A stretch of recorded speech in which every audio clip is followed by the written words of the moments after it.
할렐루야. 예배 자리로 오신 여러분 모두를 주님의 이름으로 축복합니다. 이제 자리를 정돈하고 또 마음을 모아서 살아계신 하나님 앞에 예배하겠습니다.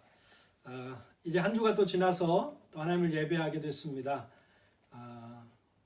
이번 주는 교회에서 만날 줄 알았는데 또 2주간 연장이 돼서 또 영상으로 예배를 드립니다. 또 뉴스를 보니까 반가운 소식은 한국에서는 이제 교회들이 현장에서 곧 예배를 드릴 수 있다고 소식을 들었습니다. 남아공도 속히 이 코로나 사태가 진정이 돼서 또 교회 현장에서 여러분을 만나 뵙고 함께 하나님을 예배하게 되기를 간절히 바랍니다. 오늘부터 시작되는 락다운 한 주간 기간 거의 변화가 없이 또 보내야 되겠지만 그런 가운데도 주님과 함께 하면서 또 날마다 주시는 새로운 은혜가 매일매일 넘치게 되기를 바라고, 특별히 오늘 예배를 통해서 하나님과 깊은 영적인 교제가 이루어지는 복된 시간이 되기를 바랍니다. 자, 이제 우리가 예배 드리기 전에 서로 바라보면서 인사하겠습니다. 하나님이 당신의 예배를 기뻐하십니다. 시작. 하나님이 당신의 예배를 기뻐하십니다. 아멘. 자, 이제 다 같이 우리 자리에서 일어나셔서 우리가 예배하는 살아계신 하나님 앞에 사도신경으로 신앙 고백 드리겠습니다. 나는 전능하신 아버지 하나님, 천지의 창조주를 믿습니다. 나는 그의 유일하신 아들 우리 주 예수 그리스도를 믿습니다. 그는 성령으로 잉태되어 동정녀 마리아에게서 나시고 본디오 빌라도에게 고난을 받아 십자가에 못 박혀 죽으시고 장사된 지 사흘 만에 죽은 자 가운데서 다시 살아나셨으며 하늘에 오르시어 전능하신 아버지 하나님 우편에 앉아 계시다가 거기로부터 살아있는 자와 죽은 자를 심판하러 오십니다.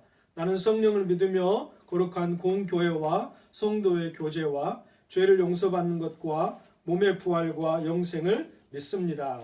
아멘. 일어서신 채로 우리 다 같이 찬송가 29장을 하나님께 찬양드리겠습니다.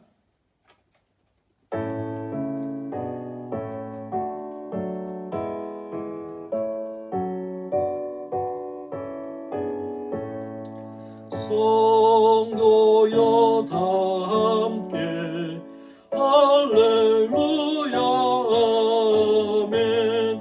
주 찬양하여라 할렐루야 아멘. 주 보좌 앞에서 택하신 은혜를 다 찬송하여라 할렐루야 아멘. 만문을 열어라 할렐루야 아멘. 온 하늘 불려라 할렐루야 아멘. 인도자 되시며 친구가 되신 주 그 사랑 끝없다 할렐루야 아멘. 주 찬양하여라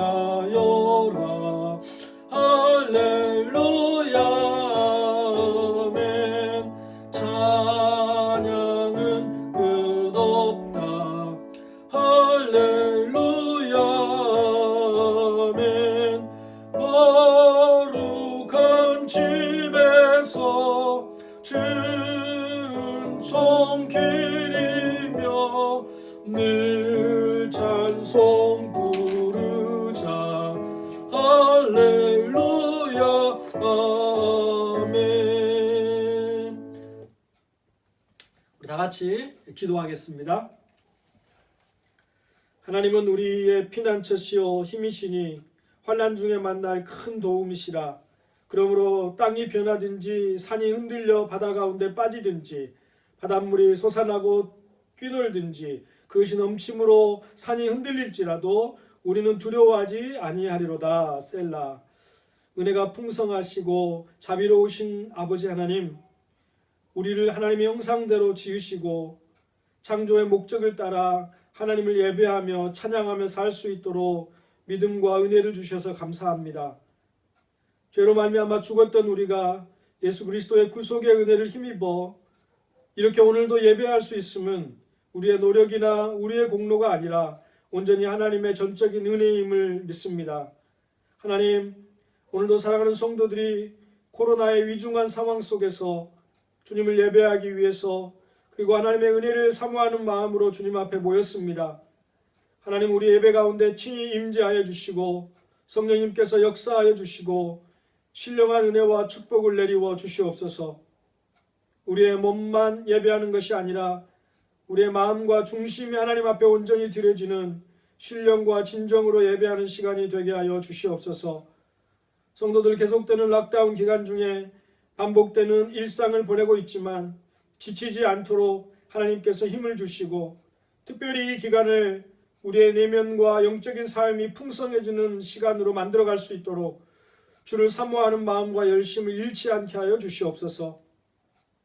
하나님, 우리의 피난처시여 힘이시니 환난 중에 만날 큰 도움이시라고 말씀하셨사오니 코로나 상황 속에서 이 말씀이 실제적으로 우리의 삶 가운데 체험되도록 주님 역사하여 주시옵소서. 작은 바이러스 앞에서 세계 최강대국이라고 자부하는 선진국들이 그 나라들이 속수무책으로 무너지고 있습니다. 국민들의 생명을 지키지 못하고 중심을 잃고 흔들리고 있습니다. 주님, 이것을 볼 때 힘과 돈과 강함을 자랑하는 세상의 자랑이 얼마나 덧없음을 깨닫게 해주시고 또한 인간이 얼마나 나약한 존재이며 하나님의 은혜가 아니면 살 수 없는 존재임을 깨닫고 겸손해지게 하여 주시옵소서. 이번 코로나를 통하여 모든 피조물이 하나님 앞에 겸손해지게 하시고 오직 하나님만 환난 날에 만날 큰 도움이심을 우리가 다 깨닫게 하여 주시옵소서. 오늘도 하나님의 말씀을 듣습니다. 진리요 생명이신 말씀을 통하여서 오늘도 내게 말씀하시고 우리 교회 가운데 말씀하시는 주님의 음성을 듣는 귀한 시간 되게 하여 주시옵소서. 예수님의 이름으로 기도드리옵나이다. 아멘. 우리 시간에 하나님 말씀을 같이 보도록 하겠습니다. 오늘 하나님께서 우리에게 주신 말씀은 사도행전 13장 1절 말씀부터 3절 말씀까지 같이 보겠습니다. 사도행전 13장 1절로 3절 말씀, 짧은 말씀이니까 우리 다 같이 한 목소리로 한 절 한 절 읽겠습니다. 같이 읽습니다. 시작. 안디옥 교회에 선지자들과 교사들이 있으니 곧 바나바와 니게르라 하는 시므온과 구레네 사람 루기오와 분봉왕 헤롯의 젖동생 마나엔과 및 사울이라. 주를 섬겨 금식할 때 성령이 이르시되 내가 불러 시키는 일을 위하여 바나바와 사울을 따로 세우라 하시니 이에 금식하며 기도하고 두 사람에게 안수하여 보내니라. 아멘. 이 말씀은 하나님의 말씀입니다. 이제 우리가 하나님의 말씀을 듣습니다. 지난 3주 동안은 종료주일이 있었고 또 부활주일이 있어서 절기와 맞는 말씀을 우리가 전하고 들으면서 은혜를 받았습니다. 오늘부터는 다시 사도행전의 말씀을 통해서 우리에게 주시는 하나님의 은혜를 사모하고 주님의 음성을 듣도록 하겠습니다. 우리는 이미 12장까지 말씀을 살펴보았습니다. 그래서 오늘부터는 이제 13장부터 말씀을 시작하게 될 텐데요. 여러분, 사도행전은 크게 두 부분으로 나눕니다. 오늘부터 우리가 살펴볼 13장부터 이제 두 번째 부분이 시작이 되는 본문입니다. 1장부터 12장까지는 예루살렘 교회를 중심으로 한 유대 지역에 하나님의 복음이 어떻게 증거되어졌는가를 기록하고 있는 말씀입니다. 예루살렘 교회를 중심으로 복음이 유대 지역에 증거되어지고 그 과정에서 성령의 놀라운 역사와 또 사도들의 복음에 대한 헌신과 또 복음 전도자들이 겪어야 했던 그 핍박들을 기록하고 있습니다. 그런데 이제 13장에 들어와서는 이제부터 그 선교의 중심축이 이동하게 됩니다. 예루살렘 교회에서 안디옥 교회로 이동하게 되고 선교의 지역도 유대 지역에서 또 이방 지역으로 옮겨가게 되고 또 선교를 주도하고 있던 사역자도 베드로 중심으로 한 선교 사역에서 바울을 중심으로 한 선교 사역으로 그게 전환되고 있는 것을 우리가 볼 수 있습니다. 예루살렘 교회를 중심으로 한 베드로 사도가 주도했던 유대 지역 선교에서 이방 안디옥 교회를 중심으로 해서 이제 바울이 주도하는 이방 선교의 문이 구체적으로 실행되고 있는 것입니다. 예루살렘 교회를 중심으로 한 유대 지역의 선교가 하나님의 선교의 제1막이었다면 이제 사도 바울을 중심으로 한 이방 지역의 선교 사역의 선교 2막이 열리고 있는 것입니다. 이것은 예루살렘 교회 중심으로 한 유대 선교가 중단되고 또 새롭게 이방 지역의 선교가 열렸다는 의미가 아니라 선교의 영역이 유대 지역에서 이방 지역으로 확대되어지고 있다는 것을 말하는 것입니다.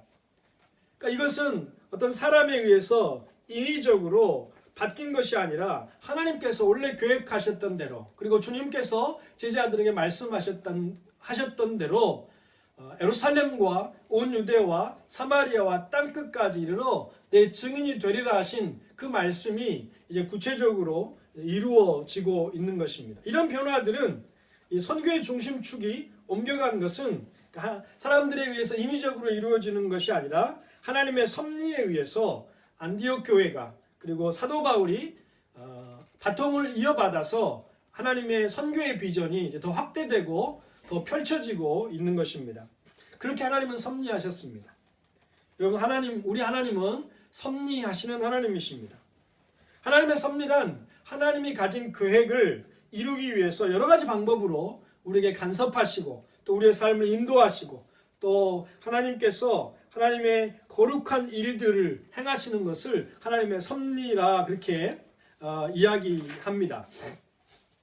하나님이 우리의 삶의 영역을 더 펼쳐 나가시고 더 열어 나가시고 또 우리의 삶의 지형을 이렇게 넓혀 주시려고 할 때 하나님은 그런 큰 전환점을 이루게 하시는 일들을 허락하심으로 섭리하십니다. 그런데 대체로 우리 개인적으로나 교회적으로나 큰 전환점을 이루는 그런 일들은 우리가 바라는 대로 어떤 편안하고 순조롭고 또 안정적인 일들을 통해서 일어나기보다는 어떤 큰 고난이나 실패나 역경, 어떤 막힘이나 단절 이런 아주 터프한 시간들을 통해서 하나님의 계획을 이루는 큰 전환점을 우리가 맞이하는 경우가 많이 있습니다.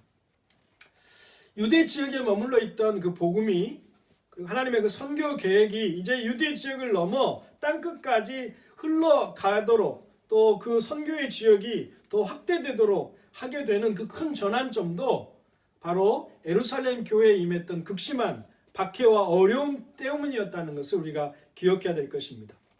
그러므로 믿음의 사람들은 우리 인생에 만나게 되는 역경을 바라볼 때, 고난이 찾아올 때 그것을 하나님의 섭리의 관점으로 바라보고 그것을 이겨내는 영적인 능력이 우리에게 있어야 할 것입니다. 이번 코로나 사태로 인한 전 세계적인 어려움을 여러분 어떻게 보고 계십니까? 많은 사회학자들이나 또 역사학자들이나 문화학자들이 포스트 코로나 시대에 대한 분석을 막 쏟아내고 있습니다. 이 코로나가 지나가고 나면 우리는 이전 사회로 돌아갈 수 없을 것이다. 전혀 새로운 사회가 도래할 것이다. 그 시대를 우리가 준비하지 못하면 큰 어려움과 큰 문제를 만나게 될 것이다. 그렇게 이야기하고 있습니다. 그러나 여러분, 코로나로 인해서 사회에 많은 변화가 생길지 모르지만 그럼에도 불구하고 변하지 않는 한 가지 사실이 있습니다. 우리가 변함없이 하나님과 늘 함께 한다면 이번 코로나의 역경이 개인적으로 또는 교회적으로 그리고 이 세상의 모든 나라의 역사 가운데 하나님이 가지고 계시는 계획이 더 큰 계획이 이루어지는 하나님의 섭리의 계획을 이루는 큰 전환점이 되게 하실 것이라는 것입니다. 하나님은 항상 그렇게 역사를 인도해 오셨습니다. 놀라운 그리고 감당할 수 없는 역경과 고난을 통해서 하나님의 새로운 세계가 펼쳐지게 하고 하나님의 더 큰 계획이 이루어지게 하고 하나님의 더 원대한 뜻이 그 사람 가운데 이루어지게 하는 전환점이 되게 하셨습니다.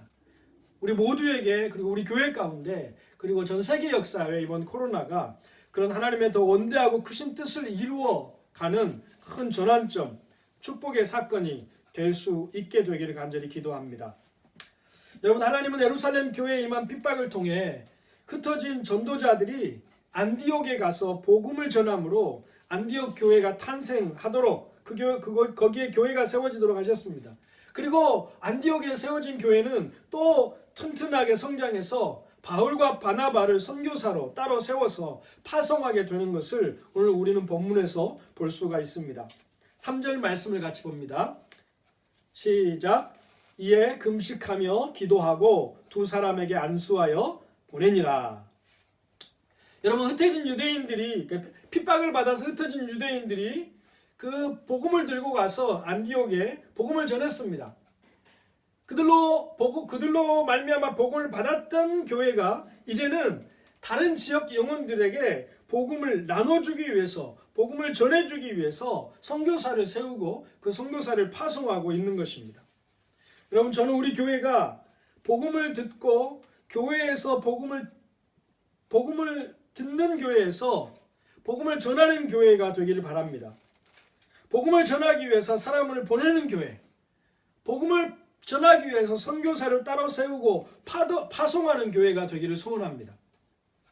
30년 전에 이 땅에 한국에서 오신 선교사님들에 의해서 이 땅에 부터 한인교회가 세워졌습니다. 그리고 우리가 교회로 모여서 주님의 그 복음을 듣고 그 복음의 귀한 은혜 가운데 살고 있습니다. 그러나 저는 여기까지가 하나님의 궁극적인 목적은 아니라고 생각합니다. 그부터 한인교회를 세우시고 그 교회에 모인 사람들에게만 복음을 듣게 하시는 것이 아니라, 그것이 하나님의 교회의 완성이 아니라, 그렇게 복음을 들은 교회가 이제 그 복음을 다른 지역에 전하기 위해서 사람을 따로 세우고 파송하고 또 그를 통해서 복음이 전해지고 그 전해진 지역에 또 교회가 세워지고 그 교회가 또 복음의 은혜를 누린 다음에 또 다른 선교사를 세워서 또 복음을 다른 지역에 증거하기 위해 또 다른 선교사를 세우고, 이런 선교의 역사가 계속해서 이어지기를 원하시는 것이 하나님의 계획이라고 믿습니다. 여러분, 이것이 우리 교회가 가진 선교적 사명입니다. 교회는 본질적으로 선교적 교회여야 합니다. 많은 사람들이 모이고 많은 사역이 이루어지고 또 다른 것들은 다 잘하고 있다 할지라도 선교를 위해서 사람들을 따로 세워서 보내지 않는 교회라면 본질적으로는 사명을 소홀히 하고 있는 것과 마찬가지입니다. 그래서 여러분, 교회들이 아직 여건이 아직 갖춰지지 않고 직접 사람들을 따로 세워서 보낼 수 없는 경우에는 선교사들을 조금씩이라도 후원하기 위해서 기도하고 또 선교비를 보내고 또 풀타임 사역자를 파송하지 못한 교회들이라 할지라도 단기로라도 단기 선교사들을 또 선교지에 파송하고 이런 일들을 하지 않습니까? 그러나 우리가 부분적으로 선교적 후원도 할 수 있고 또 단기 선교사들을 또 훈련시켜서 파송해서 선교에 동참할 수도 있지만, 그러나 정말 우리 교회가 더 확실하게 또 선교적 교회가 되고 하나님의 선교적 비전에 동참하는 교회가 되기 위해서는 안디옥 교회와 같이 우리 교회도 선교사들이 배출되고 그들을 따로 세워서 복음을 전하여야 할 곳에 선교사로 파송하는 이 일들이 이루어져야 진짜 우리가 선교적 교회로서 하나님의 선교의 비전에 확실하게 동참하는 것이 될 것입니다. 이 비전을 우리가 교회적으로 품고 또 위에서 기도하고 준비하고 하나님이 기회를 주셨을 때 우리가 선교적 교회로 헌신해야 되는 것입니다. 여러분, 이미 이렇게 이야기하니까 어떤 분들은 우리 교회가 선교사를 따로 파송한다는 것이 아주 먼 이야기처럼 느껴지실 분도 있을 것입니다. 아직까지 우리 교회의 어떤 규모나 재정적인 여력이나 여건들을 다 고려해 볼 때 그런 마음을 가지고 있는 것은 좋지만 이게 실제로 이루어질까라는 그런 생각이 앞설 수 있습니다. 그러나 여러분, 선교는 우리가 하나님의 일을 하는 것이 아니라 하나님이 우리를 통해서 일하시는 것이라는 것을 우리가 잊지 말아야 될 것입니다. 선교는 우리가 하는 것이 아닙니다. 선교는 하나님이 우리를 통해서 하나님이 하시는 것입니다. 우리가 다 준비되고 할 수 있을 때 우리가 하는 것이 아니라 선교하려는 마음을 가지고 우리를 하나님이 사용하시도록 준비하고 있을 때 하나님께서 우리를 사용해서 하나님의 그 선교의 일을 해 나가시는 것입니다.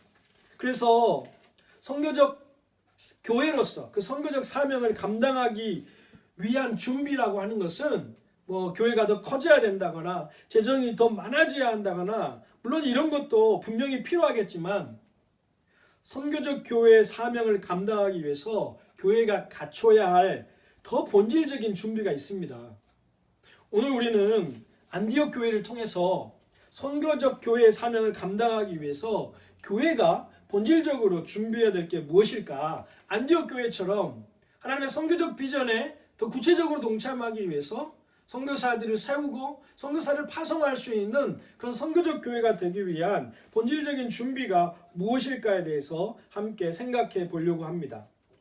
선교적 교회가 되기 위한 본질적 준비 첫째는 교회가 내부적으로 먼저 복음과 선교의 역사가 존재해야 된다는 것입니다. 진정한 선교가 이루어지기 위해서 우리가 선교를 나가기 전에 우리 안에서 먼저 우리 교회 내부적으로 선교가 이루어지고 있어야 된다는 것입니다. 우리가 전하는 복음일 뿐만 아니라 우리 안에서 그 복음의 역사가 먼저 경험되고 일어나야 된다는 것입니다. 복음을 전하여 선교하고자 하는 교회는 먼저 내부적으로 그 복음의 축복을 성도들 서로 경험하고 누리고 있어야 된다는 것입니다. 우리 1절 말씀을 같이 한번 보겠습니다. 시작. 안디옥 교회에 선지자들과 교사들이 있으니 곧 바나바와 니게르라는 시므온과 구레네 사람 루기오와 분봉한 헤롯의 젖동생 마나엔과 및 사울이라. 아멘. 자, 안디옥 교회는 그 흩어진 유대인들, 그러니까 예루살렘 교회에 핍박이 임했을 때 그 핍박을 피해서 흩어졌던 유대인들이 안디옥에 가서 처음으로 이방인들에게도 복음을 전해서 세워진 교회가 안디옥 교회입니다. 이방인들도 이제 복음을 영접하고 예수께 주님께 나오게 돼서 교회에 큰 부흥이 일어났다는 이 소식을 예루살렘 교회가 듣고 바나바를 파송했습니다. 그래서 바나바를 그 안디옥 교회에 보내서 교회를 섬기도록 했던 교회가 안디옥 교회입니다. 바나바가 이제 파송받아서 와 보니까 이방인들이 복음을 듣고 믿음으로 나오는 것을 보고 놀라운 체험을 했습니다. 그래서 이게 나 혼자 안 되겠구나 싶어서 다소에 있는 바울을 찾아가서 바울을 데리고 와서 함께 공동 목회로 섬겼던 교회가 안디옥 교회였습니다. 그런데 이 안디옥 교회가 어느덧 바나바와 바울 위에 3명의 리더가 더 세워졌습니다. 그래서 1절 말씀 보면 안디옥 교회를 대표하는 5명의 리더들의 명단이 쭉 기록이 되고 있습니다. 거기 보면 바나바와 니게르라는 시므온과 구레네 사람 루기오와 분봉왕 헤롯의 젖동생 마나엔 그리고 사울이 바로 그들입니다. 이 5명의 안디옥 교회를 대표하는 리더의 이름의 목록이 기록되어져 있습니다. 그런데 이 안디옥 교회를 대표하고 있는 이 명단을 보면 그 안에 벽이 존재하지 않고 있다는 것을 알 수 있습니다. 그러니까 5명의 리더들의 면면을 보면 안디옥 교회 안에 어떤 사회적 배경이라든지 출신 성분이라든지 인종이라든지 그리고 문화적 차이로 인한 그 사람과 사람 사이에 존재할 수 있는 그런 벽들이 전혀 존재하지 않고 그 다양한 사람들이 한데 어우러져 하나됨을 이루고 있다는, 그래서 리더십을 발휘하고 있다는 것을 우리가 볼 수 있습니다. 바나바는 헬라파 유대인입니다. 니게르는 로마의 이름이고 그르네 사람 루기오는 북아프리카 출신이고요. 헤롯의 젖동생 마나에는 왕실 사람입니다. 그리고 바울은 정통 유대인 출신입니다. 너무 다양하고 다양한 출신 성분, 사회적 계층이 다 존재하고 있는데 그들 사이에 서로 막힌 담이 없이 각계각층의 사람들이 다 함께 모였지만 그런 사회적 신분이나 지위나 인종의 차별이나 구별 없이 하나의 리더십을 이루고 교회를 함께 섬기고 있는 것입니다. 심지어 여러분, 분봉왕 헤롯의 젖동생 마나에는 왕실의 친족이고 마음대로 왕실을 이렇게 드나들 수 있는 그 계층 가운데 최상위 계층에 있는 사람이었습니다. 그런가 하면 다른 사람들은 저 시골에서 온 가난한 사람들에 불과한데 그 사람들이 교회의 리더십으로 같이 어우러지고 하나 돼서 교회를 섬기고 있었다는 것입니다. 그러니까 이 명단만 보더라도 안디옥 교회는 당시 사람들 사이에 있었던 가장 근본적인 차이들을 다 뛰어넘어서 공동체를 이루고 있다는 것을 알 수 있습니다. 여러분, 사회에는 이런 것이 불가능합니다. 사회에는 사람과 사람 사이에 벽이 존재합니다. 사람과 사람 사이에 구별이 존재합니다. 그래서 우리가 사회에 존재하는 이런 벽들, 그리고 끼리끼리 노는 것 때문에 사람들은 소외감을 느끼고 그리고 상처를 주고받는 일이 일어납니다. 그러나 교회는 예수 그리스도의 십자가의 복음을 통해 세상에는 여전히 존재하는 사람과 사람 사이에 있는 수많은 벽들이 다 무너져 내리고 너와 내가 아닌 예수 안에서 하나가 되고, 예수 아니면 도저히 함께할 수 없었던, 예수 아니면 도저히 또 이렇게 만날 수 없었던 사람들이 서로 만나고 서로 함께하면서 사랑하고 섬기고 하나 되는 그런 복음의 역사, 그 복음의 축복, 진정한 선교의 역사가 교회 안에 존재하고 교회 안에서 경험되어지는 것입니다. 이것이 교회 내부적으로 우리가 먼저 경험해야 될 선교의 역사, 복음의 축복입니다. 예전에 제가 청년 사역을 할 때 청년부 수련회를 준비하기 위해서 조를 짜는데 그 청년들 중에 누구누구는 피하고 꼭 누구누구랑 같은 조가 되어야 한다고 이렇게 마음에 정해놓고 금식기도하는 사람도 있습니다. 그리고 조용히 저에게 찾아와서 목사님, 그 형제가 있는 조에는 절대 저를 넣지 마세요. 만약에 저를 그 조에 넣으시면 저는 수련회 안 갈지도 몰라요. 이렇게 저를 협박하는 사람도 있었습니다. 청년들이야 아직 어려서 그런 줄 알았는데 어른 목회를 해보니까 어른들도 다르지 않아요. 목장을 편성할 때 보면 누구는 이래서 안 되고 누구는 저래서 안 되고, 이분은 우리 목장에서 저 목장으로 좀 옮겨주세요 이렇게 말하는 사람도 있고, 누구와 한 목장이 되면 올해는 목장 활동을 좀 쉬겠습니다 이렇게 협박하는 분들도 있습니다. 여러분, 교회 안에 장벽이 있고 차별과 구별이 있고 갈등과 반목이 여전히 있다면 어떻게 열방을 향해서 우리가 선교할 수 있겠습니까? 어떻게 내부적으로 복음의 축복을 누리지 못하면서 어떻게 복음을 믿으라고 우리가 전할 수 있겠습니까?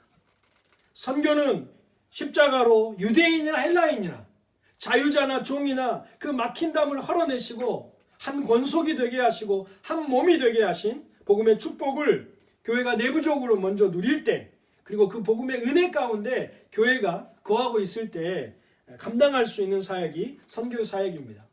그러므로 우리가 선교사를 세우고 파송하기 위해서 더 많은 사람들이 모이고 또 더 많은 재정적 준비를 하기 이전에 우리 성도들 안에서, 우리 교회 안에서 예수 그리스도 십자가의 복음으로 헐어내신 막힌 담들이 다 무너져 내리고, 그래서 많은 다양한 목소리와 많은 다양한 사람들이 서로 구별이나 차별이나 막힘이 없이 그리스도 안에서 하나 되고 함께 교제하고 사랑하고 섬기는 그런 놀라운 선교의 역사가 우리 가운데, 우리 교회 가운데 충만하게 이루어지기를 주님의 이름으로 축복합니다.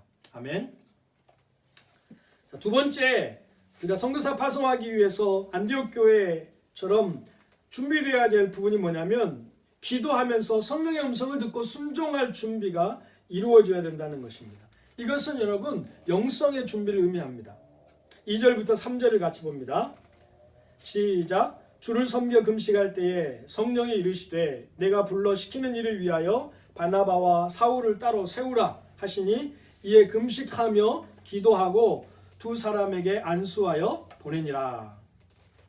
여러분, 우리가 선교를 떠난다, 선교한다 이렇게 하면 굉장히 마음이 분주해지고 해야 될 일들이 많이 생각날 것입니다.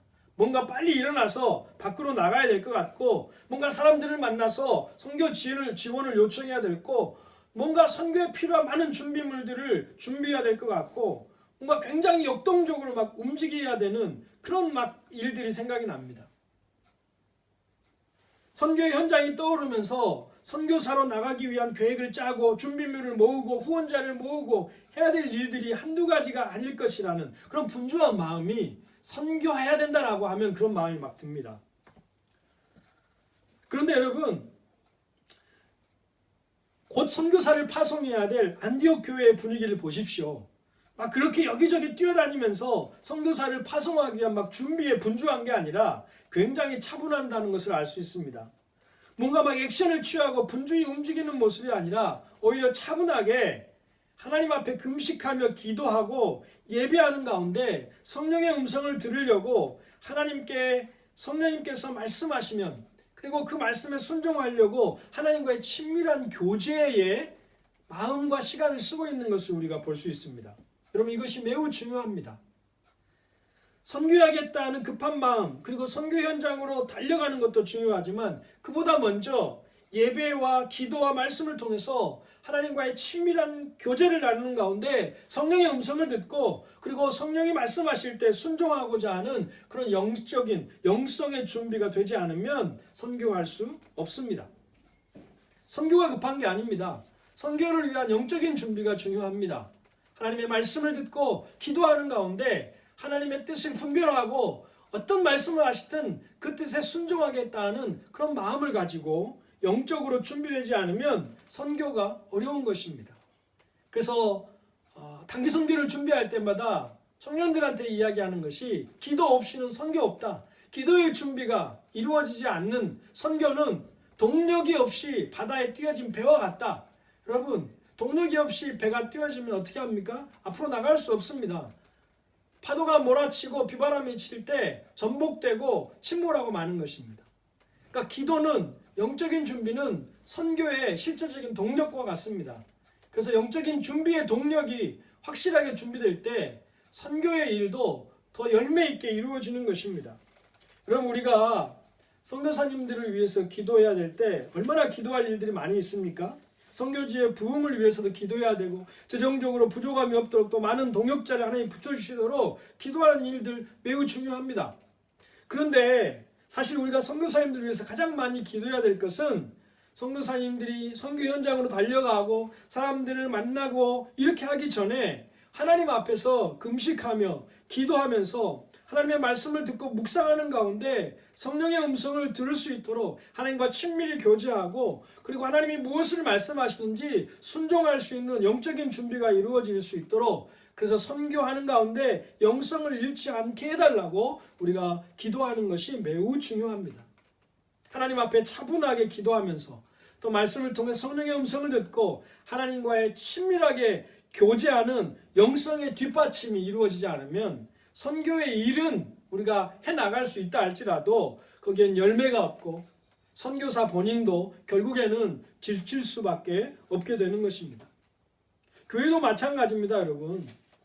교회가 선교의 열정을 가지고 선교를 위해서 많이 어떤 일들을 준비하고 헌신하고 보내고 하는 것도 중요하지만, 교회가 영성으로 준비되지 않은 상태에서 선교는 불가능한 것입니다. 그러므로 우리 교회가 나중에 선교사를 세우고 선교사를 파송하는, 그래서 하나님의 선교 비전에 실제적으로 동참하는 일을 위해서 무엇보다 차분하게 준비해야 될 것은 우리 교회의 영성을 키우는 것입니다.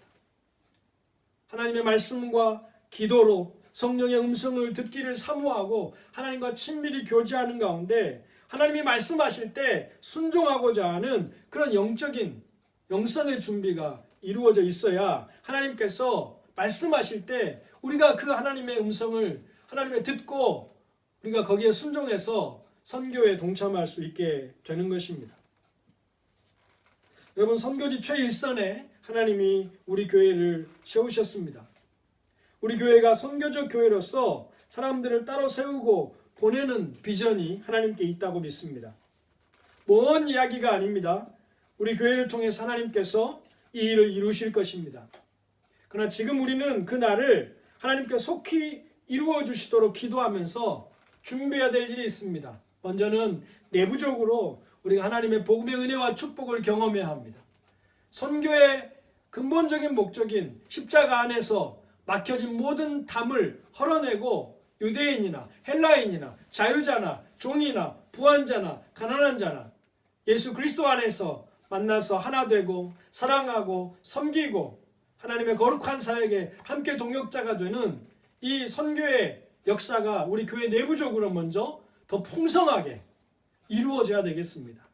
그리고 또 하나님, 우리 모든 교회가 차분하게 선교를 위한 영성을 준비하기 위해서 하나님의 말씀 앞으로 하나님 앞에 금식하며 기도하면서 정말 영적으로 하나님께서 무엇을 우리에게 말씀하시는지 하나님의 뜻, 가운데 우리가 순종하겠다고 하는 그런 마음을, 그런 믿음을 우리가 세워나가면서 우리가 영적으로 준비되는 일이 필요합니다.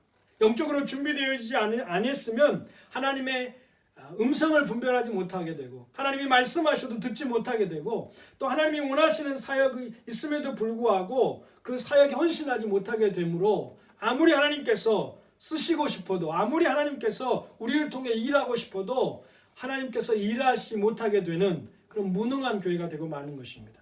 그러므로 오늘 말씀을 듣는 가운데 우리가 안디옥 교회 같은 교회가 되기를 모두가 사모하게 되기를 바랍니다. 안디옥 교회가 핍박을 통해서 안디옥으로 들어온 유대인들을 통해서 복음을 듣는 교회였지만, 이제는 복음을 듣는 교회에서, 복음을 받은 교회에서 복음을 나눠주는 교회, 복음을 전하는 교회로 하나님 앞에 쓰임받았던 것처럼 30년 동안 우리가 복음을 들었고 많은 선교사님들이, 목사님들이 오셔서 우리에게 복음을 나눠주었지만, 이제는 우리가 하나님의 궁극적인 목적이신 선교적 교회를 이루어서 선교사를 따로 세워서 복음을 하나님이 원하시는 지역으로 파송해서 복음을 전하게 되는 그런 선교적 비전에 하나님 앞에 더 실제적으로 쓰임받는 저와 여러분 되시기를 주의 이름으로 간절히 축원합니다. 아멘. 우리 기도하겠습니다.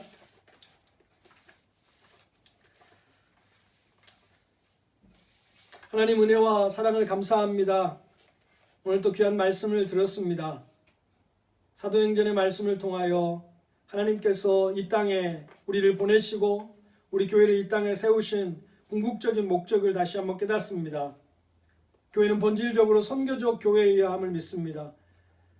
복음을 받은 교회에서 이제 복음을 나눠주는 교회가 되게 해주시고, 사람을 따로 세워서 선교사를 파송하는 그 하나님의 선교적 비전에 구체적으로 동참하는 교회가 되기 위하여 우리 교회가 지금부터 준비되어질 수 있도록 역사해 주옵소서.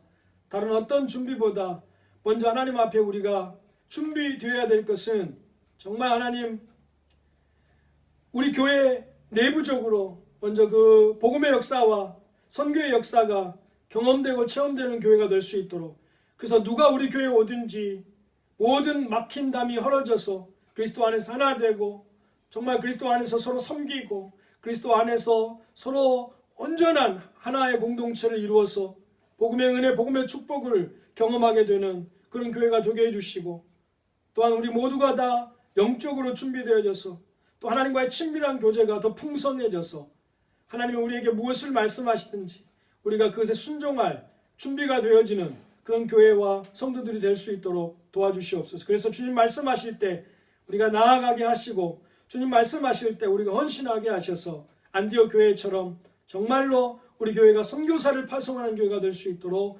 인도하시고 도와주시옵소서. 귀한 말씀 주시고 은혜 주심을 감사하고 예수님의 이름으로 기도하옵나이다. 아멘. 감사합니다. 이제 우리 찬송가 510장 찬송 부르시면서 준비하신 예물, 헌금을 하나님 앞에 드리겠습니다. 찬송하겠습니다.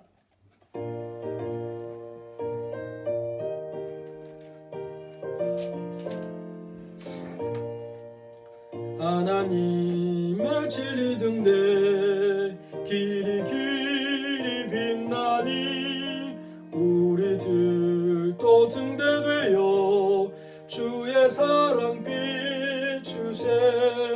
우리 작은 불을 켜서 험한 바다 비추세. 물에 빠져 헤매느니 건져내어 살리세. 죄의 밤은 깊어가고 성난 물결 설렌다. 어디 불빛 없는 가고 짠는 물이 많구나. 우리 작은 불을 켜서 험한 바다 비추세. 물에 빠져 헤매느니 건져내어 살리세. 너의 등불 더두어라. 거친 바다 빛처럼 빛을 찾아 헤매느니 생명선에 건져라.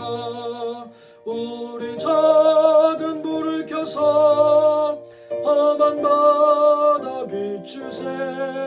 물에 빠져 헤매느니 건져내어 살리세. 아멘. 드려진 헌금을 위해서 같이 기도하겠습니다.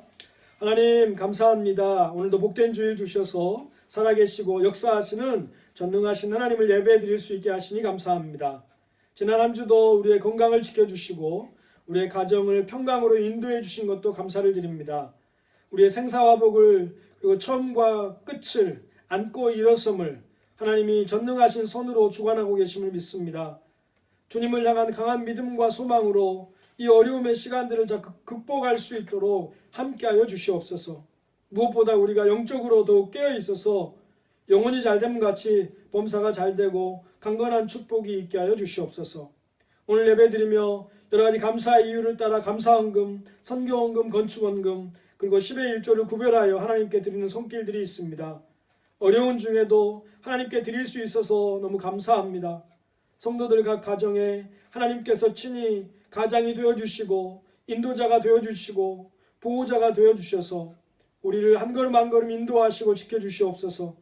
무엇을 하든지 복의 근원이 되시는 하나님과 함께함으로 형통한 삶을 되게 하여 주시옵소서. 하늘의 신령한 복과 땅의 기름진 복으로 채워주시옵소서. 믿음의 각 가정에 사랑하는 우리 자녀들 하나님께서 다음 세대 믿음의 거장들로 세워주시고 학업을 축복하여 주시며 하나님이 주신 큰 비전을 위하여 날마다 정진하며 믿음을 키워가는 사랑하는 자녀들 다 되게 하여 주시옵소서. 생업에 복을 주시고 또 사업장이 이루어지지 못하고 있습니다. 이 어렵고 힘든 광야 같은 기간을 하나님께서 만나와 매출하기로 먹여주시고 입혀주시고 인도해 주셔서 잘 극복하고 그래서 아버지 이전보다 더 큰 은혜가 임하는 그런 축복이 있게 하여 주시옵소서. 오늘도 우리와 함께 해주신 하나님께 감사드리며 예수님의 이름으로 기도하옵나이다. 아멘. 이제 광고 말씀을 드리겠습니다. 예배가 끝나면 늘 우리가 하던 대로 예배 드리는 모습이나 또 가족 사진이나 개인 사진들을 또 찍으셔서 단톡방에 올려서 서로 안부를 묻고 교제할 수 있게 되기를 바랍니다.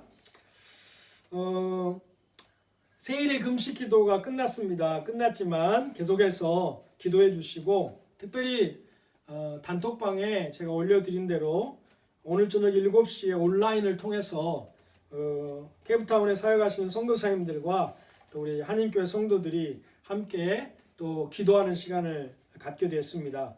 단톡방을 참고하셔서 줌이라고 하는 그런 화상으로 서로 이렇게 회의를 하는 그런 프로그램인데 거기에 들어가셔서 함께 남아공의 부흥과 또 이 코로나 사태를 위해서 함께 기도에 동참해 주시면 감사하겠습니다. 제가 축도하고 예배를 마치겠습니다. 지금은 우리 주 예수 그리스도의 은혜와 하나님의 크고 놀라우신 사랑하심과 성령의 위로 충만 교통하심의 역사가 오늘 코로나 엄중한 상황 속에서도 살아계신 하나님을 예배하며 우리 교회가 선교사를 따로 세워 파송하는 하나님의 선교적 비전에 실제적으로 참여하는 교회가 되기를 소원하는 한인교회 모든 성도들 한 사람 한 사람 머리 가운데 가정 위에 자녀들 위에 그리고 코로나 일선에서 싸우고 있는 의료진들과 관계 당국과 그리고 선교 현지를 위하여 기도하며 선교 현지의 영혼들을 여러 가지 모양으로 섬기고 주님의 사랑을 실천하는 우리 선교사님들 가정 위에 그리고 우리나라와 민족 위에 이 땅 아프리카 위에 지금부터 영원토록 함께 있을지어다. 아멘. 자, 이제 서로 축복하며 예배를 마치도록 하겠습니다. 우리 서로 팔을 벌려 서로를 축복하시면서 예배를 마치겠습니다.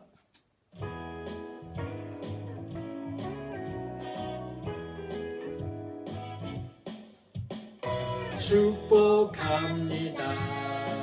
주님의 이름으로 축복합니다.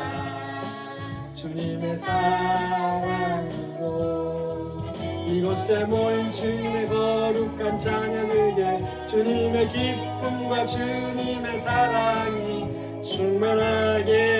충만하게 넘치기를. God bless you. 아멘. God bless you. 축복합니다. 주님의 사랑으로. 네, 예배를 마치겠습니다. 가족들과 함께 맛있게 점심 식사하시고 또 오늘 성도의 아름다운 교제가 가정에 풍성하시기를 바랍니다. 감사합니다.